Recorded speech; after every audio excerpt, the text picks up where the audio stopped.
नमस्कार, जनाधिकार TV news network में आप सभी का स्वागत है। मैं हूं आपके साथ कंचन मिश्रा। चलिए रुक करते हैं आज की कुछ खास खबरों की तरफ। चौका नदी उफनाई, खेत खलिहान डूबे, कहीं खुशी तो कहीं गम। बाराबंकी जाने वाला मुख्य मार्ग बंद। बांसुरा से भगवतीपुर मार्ग, गौरा से जरावन मार्ग पर भी चल रहा पानी।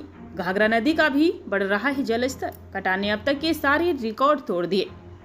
पलायन को मजबूर लोग बांध पर शरण ले रखे हैं। तहसील प्रशासन द्वारा कटान व बाढ़ पीड़ितों को खाद्यान्न की किट बांटी जा रही है।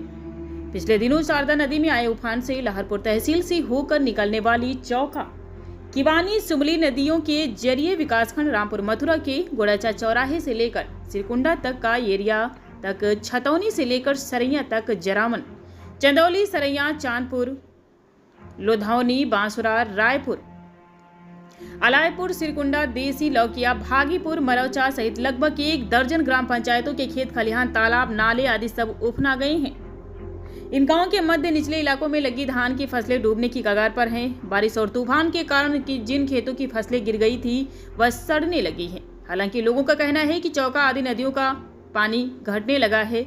उधर घाघरा नदी का जलस्तर बुधवार की शाम से बढ़ता दिख रहा है, जिसके बांध के अंदर घाघरा नदी की कटान से शेष बचे गांव बाढ़ के पानी से गिर गए हैं। घाघरा नदी की कटान अब तक कुन्नापुरवा, रामरूपपुरवा, लोधनपुरवा, झंगटूपुरवा का अस्तित्व खत्म हो गया है। घाघरा नदी बांध से मात्र 200 मीटर दूर बांके घाट नाले में गिरने लगी है, जिसके चलते बांध के कटने का खतरा बढ़ गया है। पिछले 3 माह से जिस स्पीड में घाघरा नदी ने कटान किया है, उसके चलते अब तक लगभग 200 घर घाघरा की चपेट में आ चुके हैं। तहसील प्रशासन के पास कटान प्रभावित परिवारों को ऊंचे स्थानों बसाए जाने का मामला जोर पकड़ने लगा है और तहसील प्रशासन ने अब तक 63 कटान प्रभावित परिवारों को आवासीय भूखंड आवंटित किया है। शेष परिवारों को चिन्हित किया जा रहा है, जो बांध पर छप्पर डालकर अपनी गृहस्थी समेटे बच्चों तथा बुजुर्गों के साथ जीवन यापन कर रही हैं। आपको बताते चलें, कटान प्रभावित परिवार अपनी गृहस्थी नाव में लाद कर ऐसे भाग रहे हैं जैसे उन्हें पीछे से कोई दौड़ा रहा है। अब उनके छुपने का एकमात्र स्थान बंधा ही बचा है। तहसील प्रशासन द्वारा ग्राम पंचायत शुक्लपुरवा की में एक तरफा सभी परिवारों को खाद्यान्न की किट बांटी जा रही है, जिसमें 10 किलो आटा, 10 किलो चावल